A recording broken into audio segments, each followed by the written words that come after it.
gente pegando na Bíblia agora como se pegasse uma granada, porque se descobre que tem a Bíblia na mão, morre ou matam ele imediatamente.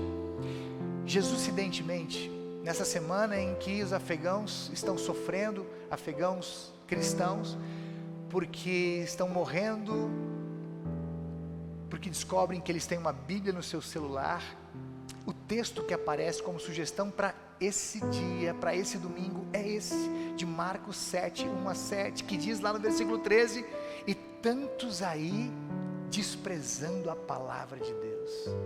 Esse é o tema de hoje, desprezo à palavra de Deus. E o primeiro destaque que eu quero dar, a partir do versículo 6, é que desprezar a palavra de Deus é dizer que você respeita Deus com os lábios, mas estar com o coração completamente distante de Deus. Esse texto acontece, o cenário é o seguinte, provavelmente isso aqui acontece lá em Cafarnaum, lá nas proximidades de Tiberíades, por ali, e os fariseus estão vindo de Jerusalém, fizeram um trajeto longo para ficar lá incomodando Jesus, e eles estão incomodados de verdade, porque os discípulos de Jesus comiam sem lavar as mãos. Eles estão dizendo: Jesus, como é que você permite que eles façam isso? Porque tem leis, rituais lá do Antigo Testamento, lá da época de Moisés, inclusive leis que já caducaram, que dizem que as pessoas têm que lavar as mãos antes de comer. O que acontecia é que os discípulos seguiam Jesus naquela correria, Jesus não tinha tempo para dormir nem para comer, então eles passavam no meio das lavouras, pegavam alguma coisa, uma espiga de milho, e iam comendo no caminho. Isso estava incomodando os fariseus que foram de Jerusalém para lá, para o interior, só para incomodar a vida de Jesus. Não era uma questão de higiene, não era pandemia, que você tem que lavar tudo, até a sacolinha do mercado, não. Era uma obediência cega a uns rituais que já estavam inclusive ultrapassados, que eram rituais daquela época. Não que não fosse importante, não seja importante lavar as mãos, mas o problema aqui não é a higiene em si, o problema aqui é o ritual de purificação que havia naquele tempo. Isso está incomodando tanto Jesus, que Jesus olha para aqueles fariseus que fazem essa pergunta e chama eles de cara, de hipócritas, e lembra um texto que eles conhecem bem, porque eles conheciam bem a Bíblia, eram líderes da igreja, e lembra Isaías 29, que diz lá: esse povo me honra com os lábios, mas o seu coração está completamente distante de mim. Jesus não estava aqui aguentando mais a hipocrisia dos fariseus, até porque os fariseus não são pessoas quaisquer. Os fariseus são um grupo entre os judeus, um grupo forte, um grande grupo, que às vezes, rival dos saduceus, se juntava para atacar Jesus. Eram líderes da igreja, eles seguiam radicalmente, ou seguiam rigorosamente as leis de Moisés, as tradições da igreja, as tradições dos antepassados, os costumes dos antepassados. Só o que está incomodando Jesus, é que eles eram completamente relaxados no cuidado, no trato de uns para com os outros. Eles eram relaxados no trato amoroso de uns para com os outros. Eles eram relaxados no cuidado com a sua família, no cuidado com as outras pessoas. Tanto é verdade que Jesus, numa outra ocasião, chama a atenção deles dizendo: escuta, vocês não vão olhar para as viúvas e para os órfãos, que eram as grandes carências daquela época. Vocês não vão ajudar as viúvas e os órfãos, vocês vão ficar só criticando todo mundo o tempo todo, dizendo que vocês são melhores do que o mundo inteiro. Vamos parar de criticar, vamos parar de apontar o dedo e vão amar, vão mostrar que vocês têm amor nesse coração. E vão cuidar das viúvas e dos órfãos. Muitas das viúvas eram mães de fariseus, que sofriam nas mãos dos filhos. O problema, querido, o problema aqui não é que Jesus se incomodava com tantas vezes que eles lavavam as mãos. A gente está nessa fase, de lavar a mão toda hora. Jesus não estava preocupado com as tantas vezes que eles lavavam as mãos, e nem com o fato de eles cobrarem os outros que tinham que lavar as mãos também por causa de um ritual antigo. Não, Jesus estava preocupado porque faltava amor no coração deles. Era muita preocupação, muito zelo com eles mesmos e com os ritos, e pouco zelo com os outros e com o amor aos outros. E Jesus vai dizer aqui que cultuar a Deus de verdade, adorar a Deus de verdade, honrar a Deus de verdade, respeitar a palavra, é amar a Deus acima de todas as coisas e amar as pessoas como Deus as amou. Esse é o verdadeiro culto. O Tiago vai dizer que essa é a verdadeira religião.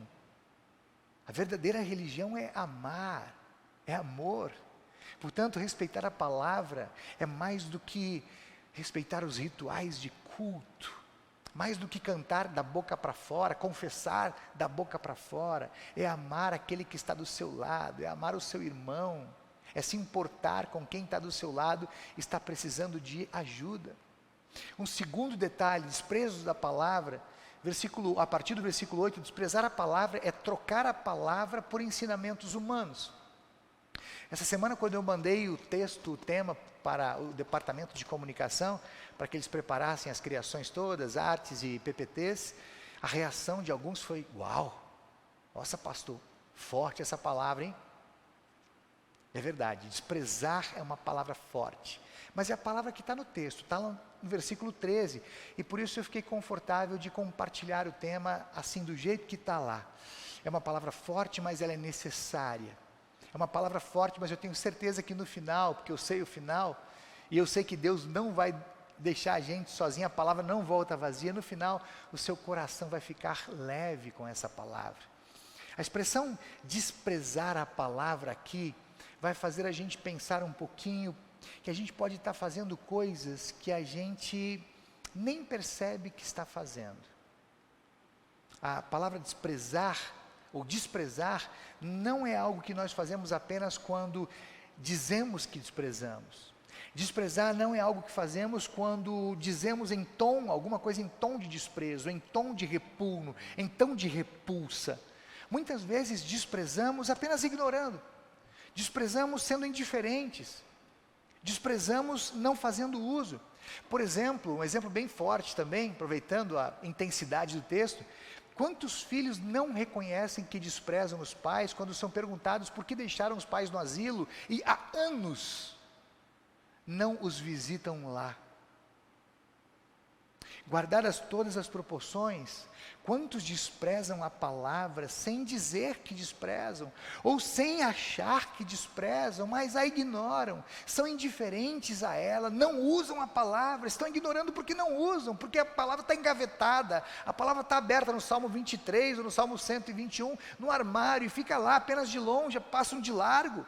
E se pode ser pior, e pode, supervalorizando ensinamentos humanos, supervalorizando ideologias, crendices, ditados populares, máximas, de jargões, frases de efeito. Não raro eu vejo postagens de cristãos ou de pseudo-cristãos na internet, defendendo aborto, ideologia de gênero, falando de signo, fazendo apologia aos horóscopos. Onde é que está a palavra aí? Que palavra esse povo conhece?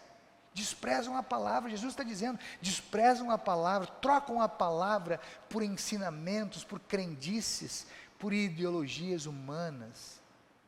E o último destaque de hoje, a partir do versículo 13, desprezar a palavra é não ensinar os filhos a obedecer a palavra. Forte aqui também, viu? Jesus termina essa palavra, esse diálogo fraterno com os fariseus, fazendo uma pequena reflexão, bem prática. Sabe que os fariseus tinham mania de se exibir publicamente, dizendo que eles faziam ofertas especiais para Deus, quando na verdade deixavam às vezes os seus próprios pais em completo desamparo. Jesus fala isso no texto aqui, né? Dão tudo para Deus, fazem oferta dos dízimos, ofertas especiais, e deixam os pais desamparados, à míngua, especialmente quando são mulheres e quando são viúvas. Quem não se lembra daquele fariseu que entrou na igreja, entrou no meio do corredor da igreja, foi lá para o altar, bateu a mão no peito, olhou para o céu e disse: Deus, obrigado, porque eu não sou como ninguém que está aqui na igreja, eu dou o dízimo de tudo quanto ganho.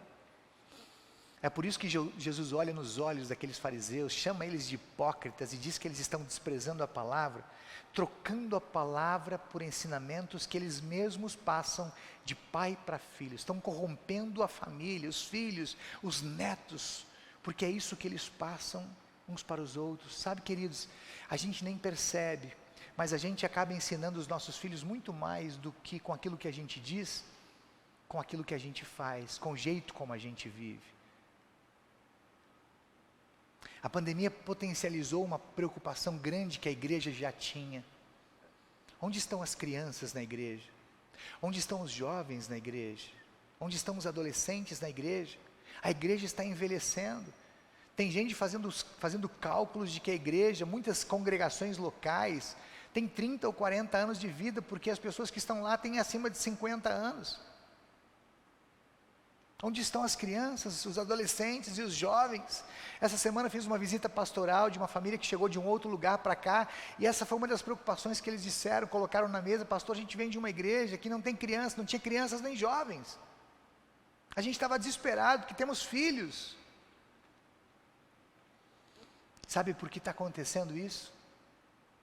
Porque tem desprezo à palavra nas casas dos cristãos. Desprezo à palavra nos lares do povo de Deus. Quantos pais fazem as suas devoções diariamente? Quantos pais fazem as suas devoções, leem a palavra com as suas famílias, com as suas esposas, com seus maridos, com seus filhos? Quantos pais não estão nem aí para que seus filhos estão, para saber se os filhos estão lendo a Bíblia, se os filhos estão orando? Muitos não têm nenhum compromisso com a igreja, nenhum compromisso com os cultos, com os estudos, com a escola dominical, com a juventude, com os ministérios todos que Deus oferece através da sua igreja. Depois não sabem porque os seus filhos não vão mais na igreja, não sabem porque os seus filhos não gostam mais de falar em Jesus, não querem mais saber de Jesus. Jesus é claro aqui no texto: desprezo a palavra. Vão desprezando a palavra e ensinando isso aos filhos. Eu vou terminar essa mensagem de hoje, mensagem forte. É uma mensagem que às vezes a gente tem uma tendência de pular, né? Nossa tendência é escolher textos mais leves para ler e para pregar. Mas essa palavra precisava acontecer hoje e Deus colocou isso no meu coração.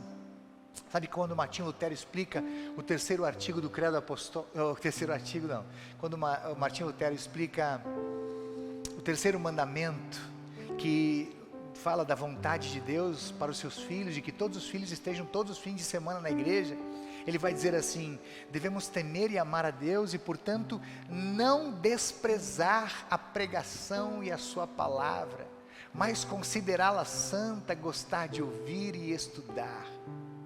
Vou repetir: não desprezar a palavra, mas gostar de ouvir e estudar. Essa semana nós ouvimos dizer que cristãos lá no Afeganistão estão morrendo porque estão descobrindo, eles com Bíblias nos celulares, porque eles não podem ter Bíblias físicas não chegam lá.